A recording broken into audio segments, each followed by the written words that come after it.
Okay, so before break, we were talking about this system, and I said, let's add some complexity to it. And all we have to do is get it to change screens, which it clearly does not want to do. There we go. All right, so this is a little bit more representative of the whole system. I'm going to go through it real quick. So we've already learned about this, right? Impact air comes in, goes to this chamber here with the impact chamber. How do you like that? It's called the impact chamber. Impact air, impact chamber. We have the Venturi suction coming through over this side. We call this air metering force. Air metering force is going to make the poppet go to the right. What do you suppose this is right here, these little three dots? Spring. You got it. That's well, it's right there. It has a little picture of a spring. This is one thing I don't particularly care for, and they're going to call this a constant head spring. It's the idle spring, and it would really make everybody's life easier if they called it the idle spring, but they're going to call it the constant head spring. And in a little bit, we're going to talk about the constant force spring, and then that's hard to keep the two straight. But anyway, you know what that's there for. What's that there for? Idle. That's for idle, because... Leave a little orifice between the poppet and Wait. the seat. Yes. Idle, the air metering force is so low that it won't move the poppet. That's all we're looking for. At idle, there's not enough air metering force to move the poppet, so we need a spring to move the poppet. We'll talk about more about that later. All right, and so we know that fuel is coming in from the boost pump. Looks like the boost pump is on fire right there. So it comes in through the boost pump and through the main fuel pump of the engine. It comes down into here.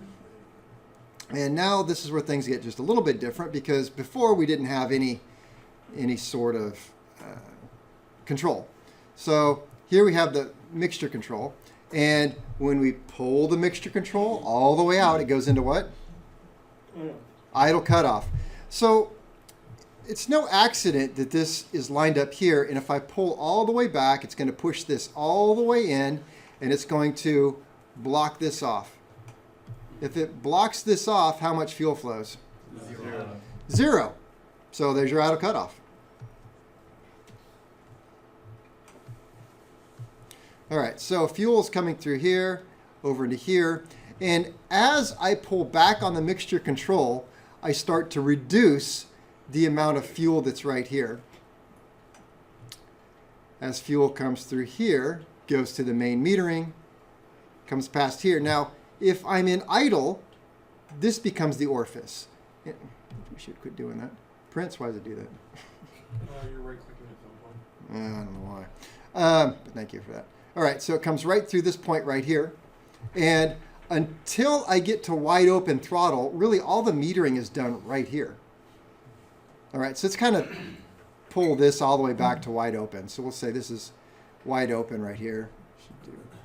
We could do this. Wait, watch. Oops.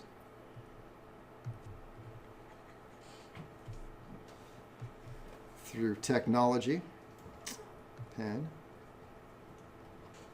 white. We can get rid of that. Oh, that's pretty cool. All right, so now we don't have any sort of mixture going on. So fuel is going to come through here. It's going to get metered right here. Why is it being metered here? Smaller than the jet. Smaller than the main metering jet, because we're at idle or less than full power. So anywhere less than full power, this is going to meter it. So that means that, well, let's talk about what's going to happen here. What do we want to kind of have happen? Air metering force is trying to pull it to the right. This is forcing it back to the left. And we have pretty much, the way I've drawn it, full pressure over here, right? Because there's no restrictions. And so we have a little bit of fuel pressure in here.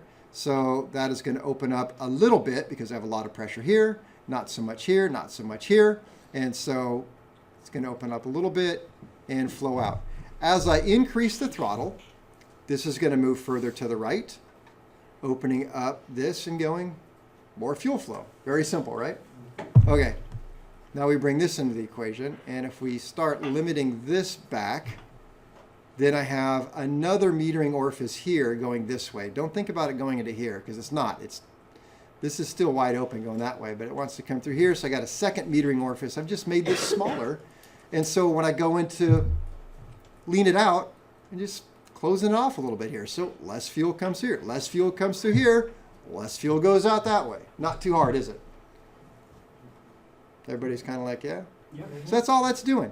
So that's why I'm going to think about it. So you just, whichever, they look the same, think about it, and this drawing at least, they sort of act the same. Whichever's got the most meter, whichever has the smallest orifice is the one doing the metering.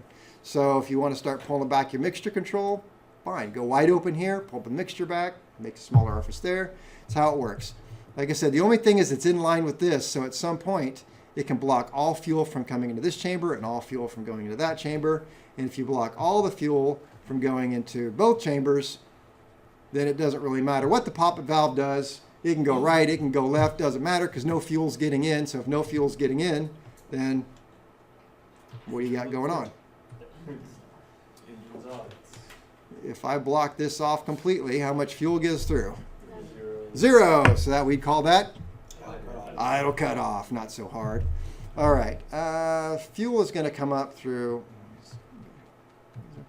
go through this way, and it's going to go into the flow divider, where it's going to be divided up into, in this case, 2 different cylinders. We'll talk a lot more about the flow divider.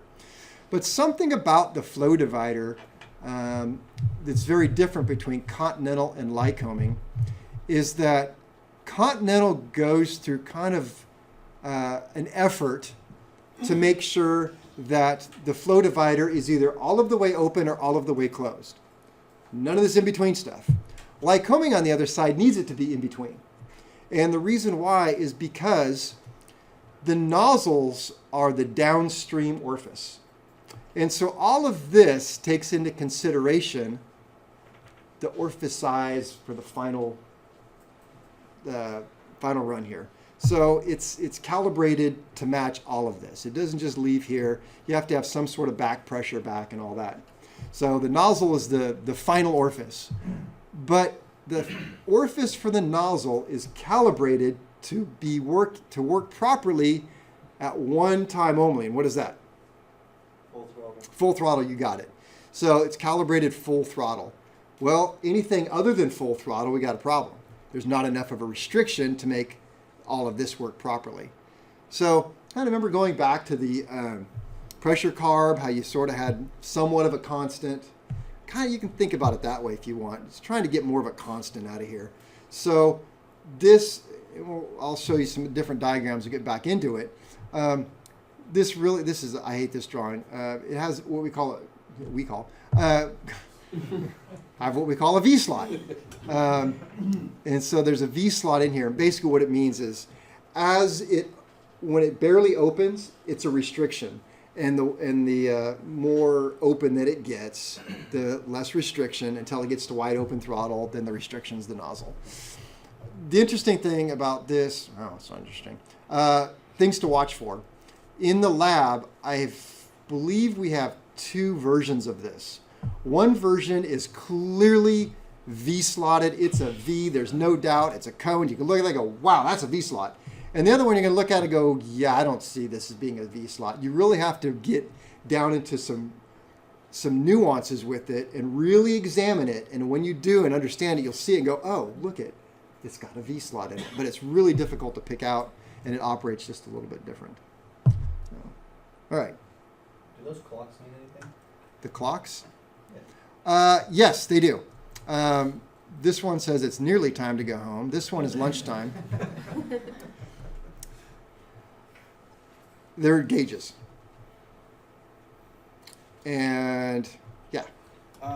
Question on the chamber where They're gauges. I'll get back to it. unmetered fuel comes into, because I know you have like the output pressure of like 9 to 14 on the pump. Uh-huh. So I do see like a restriction, I guess, in just the channel wise, but how much pressure is actually in that? Fuel pump chamber? pressure. Fuel pump pressure. Mhm. Is? Okay.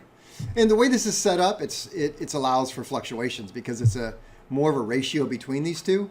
Because unlike the pressure carb, where E went into D, and that was pump pressure, and then this side was held constant by a pressure relief valve, so to say. There is no pressure relief valve. It's a ratio between the two. So as one goes up, so will the other. And so they balance each other out. And one goes down, so does the other. Balance each other out. But it'll bounce out in a proportionate way to allow the proper amount of fuel to come out of there. Okay. I don't remember what the drawing was talking about. It's somewhere in the texts of this drawing, and it talks about what they were trying to do here. I could make up something and look at it and say Venturi suction. As you go increase it, I think they talked about it increasing or decreasing. Why it shows that being the same, I'm not. Idle It's a and, difference. idle and open throttle. The dashed one is the difference between the suction and the impactor. That's what I was thinking. What's that? The dash one. This one. Is the difference between the impactor and the suction. Oh. Between I'm thinking it's the difference between wide open throttle and Yeah. idle. And idle, yeah. probably. Yeah, because unmetered fuel should stay the same, but the impact changes a little bit. So anyway, I can look it up and figure it out for you. Not right The this book minute. says that the impact doesn't change that much. I don't understand why, but that's what it says. That makes sense. Metered fuel is going to change a lot. Suction changes a lot. Impact doesn't change much. Unmetered doesn't change much. So.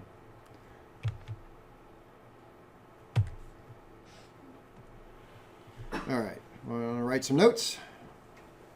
We'll come back to that. Operation. All right.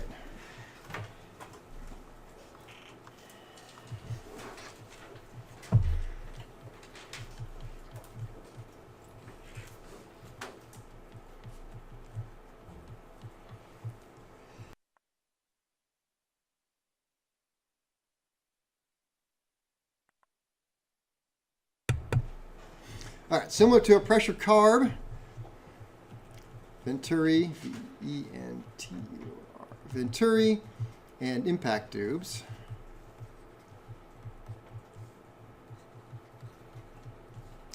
Create an air metering force.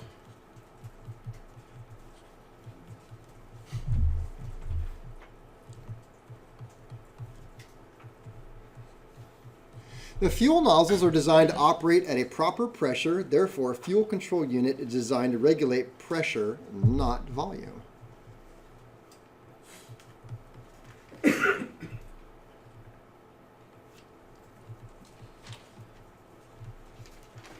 And this is going to be somewhat of an important point here. And I'll explain why. To operate at a proper pressure, underline pressure, therefore,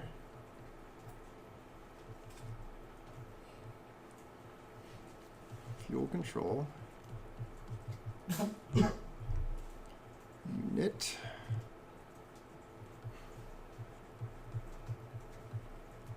is designed to regulate pressure, not volume. So if the fuel control unit is mostly concerned with pressure and everything's set up by pressure, that means that if you don't have the right size orifices downstream, then the amount of pressure that the fuel control unit's putting out, so let's just say downstream the orifice is too big. And what's the downstream orifice? Injector nozzle. Yeah, the injector nozzle. If the orifice is too big and the pressure carb says, I must put out this much pressure, then what happens to the flow? It increases. And it becomes Super rich. super rich. That's her term. Super rich. And if the nozzles have a restriction to it, then what happens? Pump's doing the same pressure. Flow then becomes Super lean. super lean. All right. So here's an interesting thing about pressure carburetors. And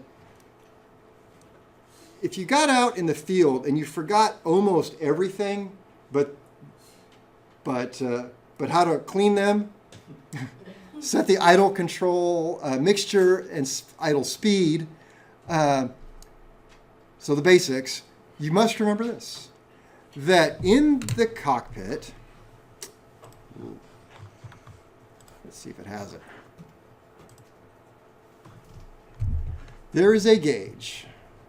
Well, it's right here. Unfortunately, I don't think I can zoom in enough. And that gauge is that the right one? Is a fuel flow gauge, and it reads in gallons per hour. So it's going to tell you how much fuel is flowing. It is not a fuel flow gauge at all. It's a pressure gauge. It's a pressure gauge calibrated to read gallons per hour.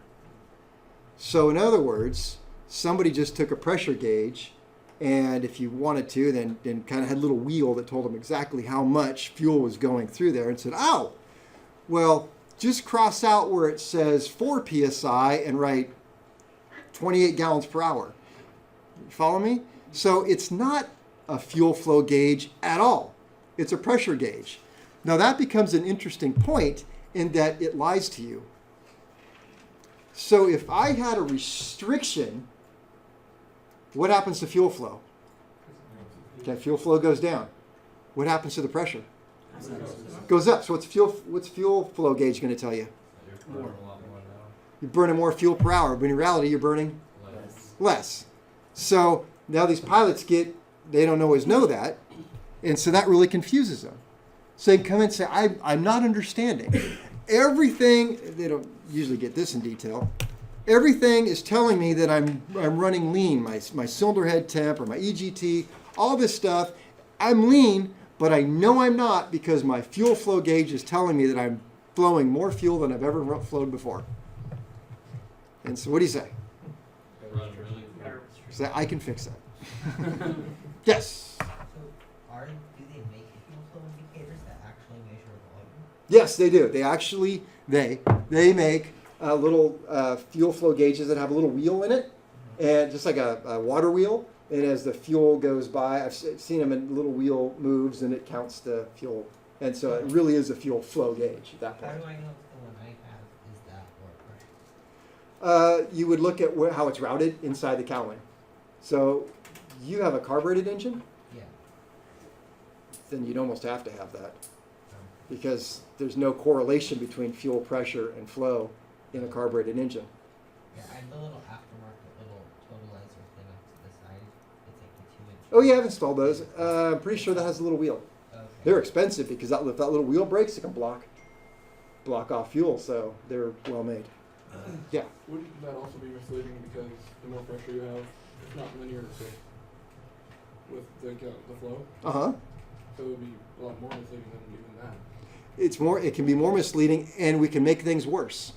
On another, well, we'll get into that, but if certain blockages will do weird things because the engine is actually pulling fuel in, and so you have these low pressure area where it's actually pulling through the nozzle, and if you block certain things, it's actually, if you block the air bleeds, you actually have the cylinder sucking fuel through the nozzles, which is like enlarging the orifice, and so if you enlarge the orifice, your pressure go down, it's sucking a lot more fuel. So things can get even worse. We'll get into that later, but just an idea there. That's why it's so important that we discuss pressure and not actually volume. All right.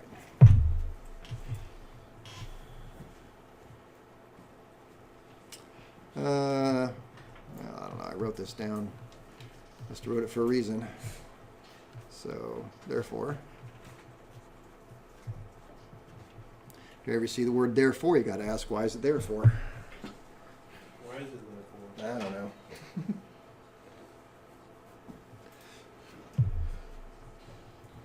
Some guy just left me his notes. I have no idea what any of this means. I'm just writing it down. Kind of figured.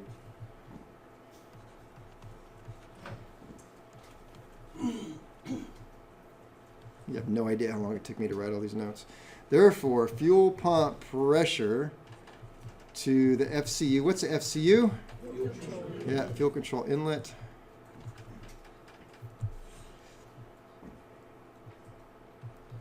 On each engine is critical.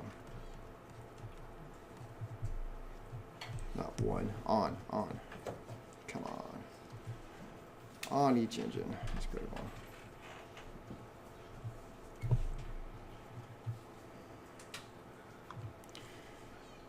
All right, then I had it in my head here that we would do example operation.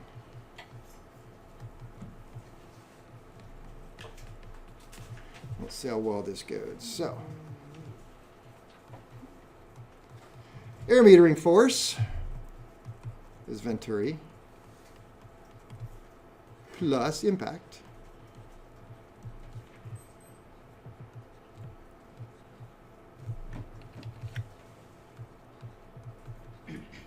well, then what is FMF? Yep, is unmetered minus metered. All sounds familiar. Let's look at what happens at cruise to full throttle.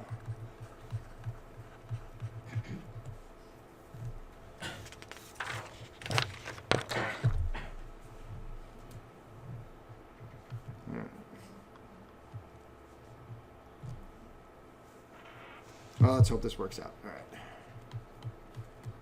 If it doesn't, we just shut down the video and erase that part. Edit. Assume the air metering force is 2 to the right, right? Because it's trying to open. And, well, let me see.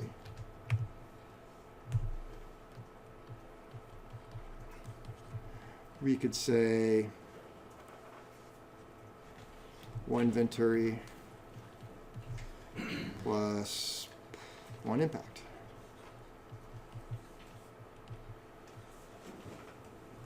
This is harder than you think.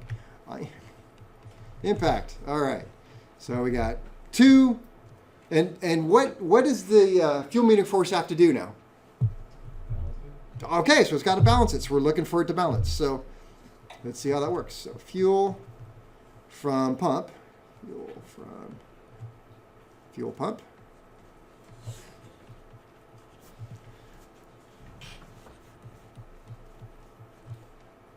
Does it matter which pump it is? Nope. In this case, it really doesn't. As long as either the boost pump or the engine-driven pump are set at their proper pressures, and you're providing a pressure within the parameter of what the fuel control unit needs, you're fine. Continental's not going to work that way at all. It is going to really hate anytime you turn on the boost pump. Where are we? Fuel pump passes, fuel from fuel pump passes through. Well, what does it pass through? The metering jet into 1 chamber. Now it's hot in here. Yeah, I know. Really? Oh yeah. All you got to do is ask. Awesome. Thank you. All right.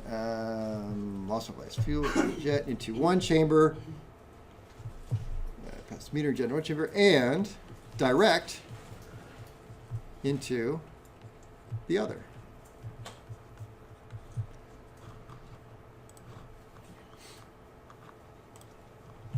So fuel comes through direct in through the metering jet into 1 and direct into the other.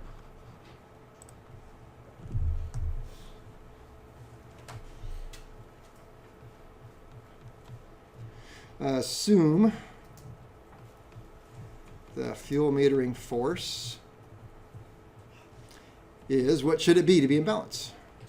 2 to the left.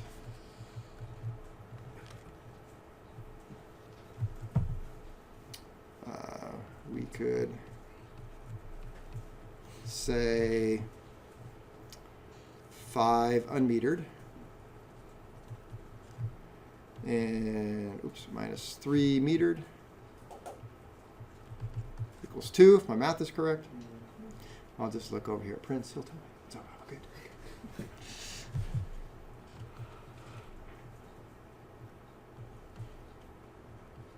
So the forces are equal.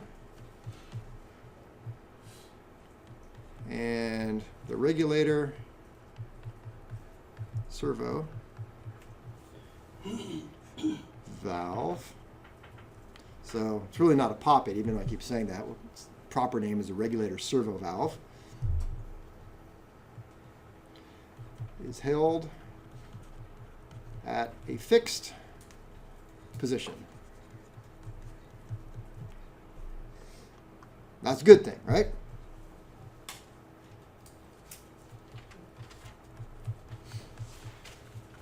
With correct amount of fuel delivery.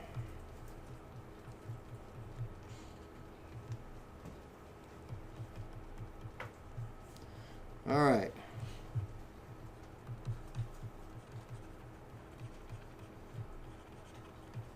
So now let's open the throttle. What happens? Air metering force increases. I like that. So the airflow is going to increase.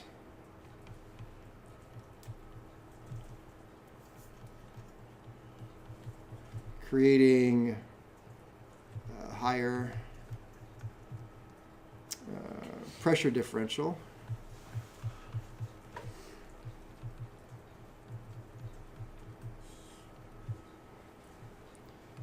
In the air metering force. So more air metering force.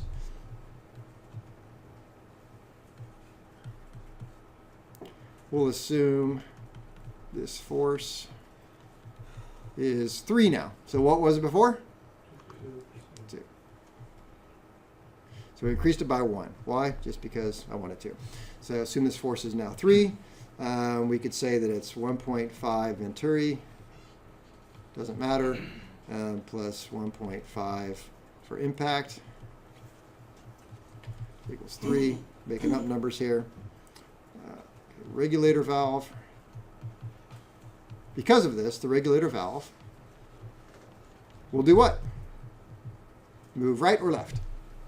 Open or close? Open. Okay? We'll open. Open more. To the right. To the right. All right, what's that going to do now? So now that we opened up that valve a little bit more,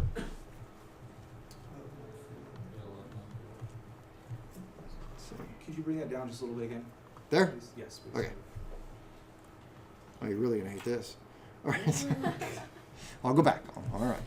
All right. So we opened it up, the throttle. We have more air metering force. It moved it this way. And so fuel, of course, is somewhat constant in here. It came through here. And now we opened up, I called it the drain. I don't know why, but it seems to stick now. So I opened the drain up a little bit. So what's going to happen to the pressure in here? Decrease. Going to decrease. So we're going to watch for that. All right. This causes a decrease in pressure in metered chamber.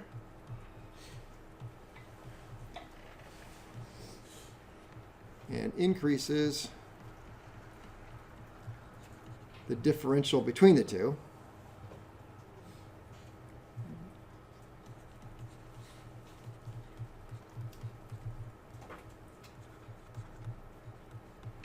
Between metered and unmetered.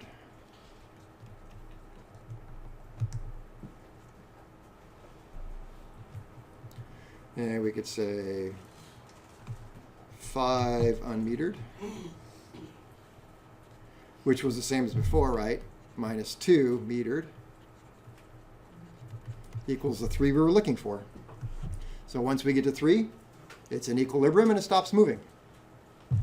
The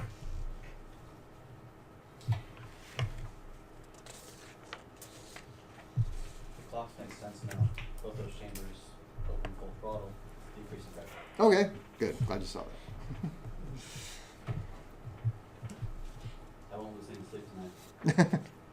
You weren't anyway. I think you'd be all right.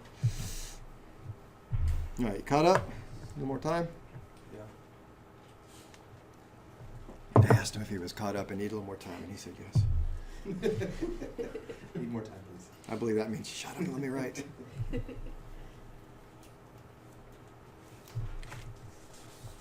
Not writing too fast. Oh.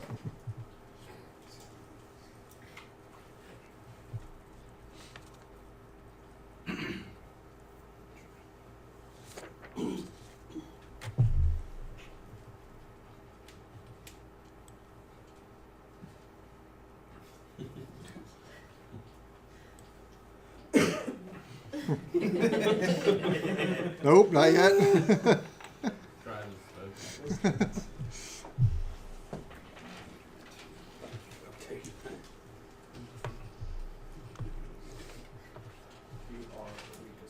No, he's not. All right. Well, what happens when the throttle's closed? Let's talk about that. Air metering force decreases. Air metering force decreases. The only thing keeping the engine running is the idle spring. Oh, okay, closed. I did say closed. All right, so closed, and air metering force loses, and the only thing keeping it open is the Idle spring. idle spring. So we're right back to idle, and so the idle spring has to be set at the proper spot. You actually said that, or is it a fixed, like for each model of engine, it's a certain spring? The thing about fuel systems is there's so many. Everything is very specific to very specific engines. So So it's not like the oil pressure relief valve where you add washers to it or something like that.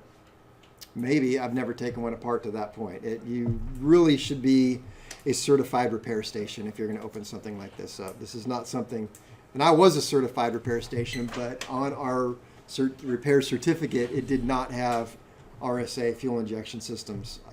I think you would be foolish to open one of these things up as an A&P or even a repair station that wasn't certified to do it. There's a lot going on. And if this doesn't work, what is your backup? Nothing is right. All right. What happens? If you have one, but it's like out of service or something, can you open it? Sure. If you own it and you're not using it, it's going on your airplane. You can do whatever you want with it. Sure. What happens when throttle is closed? That's what I asked. Well, I don't have a lot of notes I don't have any notes to write on that. It was just a point of discussion. And so we answered that one. That we were going to lose our air metering force, and it's going to rely on the idle spring, which is not called the idle spring. All right. It's the constant head spring, right? Yes. What can we deduct from this? Before we move on to that, what happens when the throttle, not closed all the way, but is closed, we'll say, partially? So we went through this exercise where we were at cruise and we went up to full throttle. Now this question 9, what happens when we come back to cruise? Let's look at it from that point of view. The opposite. Air metering force decreases. Okay. Air metering force decreases is absolutely correct. So air metering force decreases. So what happens to the poppet? Closes. Okay, so that's going to start closing a little bit. But remember, and this is the point I'm always trying to make or think about, if it wasn't for anything here, if you didn't have any fuel metering force, it just keeps moving until it's all the way closed. Something's got to stop it from going all the way. In the same way that when I open the throttle all the way and I have impact and suction are increased, it's going to keep pulling the poppet valve or the servo needle. It's going to just keep going all the way, right? There's nothing to stop it. Something's got to be able to pull it back and go, oh, that's just, you can't open any more than that. You can't close any more than that. And that's the whole job of what's happening over here at the fuel metering force, is to stop it at the right point. It's the brakes. It's the brakes from opening, it's the brakes from closing. So we closed this down a little bit, so we went back to cruise. we lose some of the air metering force, and so the poppet valve does what? Okay, so it's got to close till it equalizes. So what equalizes it? So do we need to... So we need some help here, right? Because air metering force plus unmetered fuel, who wins every time? Unmetered fuel is going to win every time. So it's really the fluctuation here that's going to change. So it starts to close off, and when it does, what happens to the pressure here? It builds up, helping out over here because it closed the drain. Increase throttle, we increase our metering force. Now air metering forces, we got it. They're good, right? Does it need any help from this over here now? Needs a lot less help. Good thing, because we just opened the drain and let that pressure bleed off from here. Does everybody follow that one? All right, yeah. Is this system and like on the pressure system, like in the float carburetor, where the float and the needle finds its happy medium if nothing else changes? I would say so. Yeah, it does find its happy medium, but if the happy medium isn't perfect, then too much fuel flows out of here, and the pressures are all off. So this opening is critical. And is there any kind of dampener on a system like this? Do you need that? There is. We're going to kind of look inside it just a little bit more with a few more springs and see how it works. But I can see by the clock on the wall that it is time to not be here.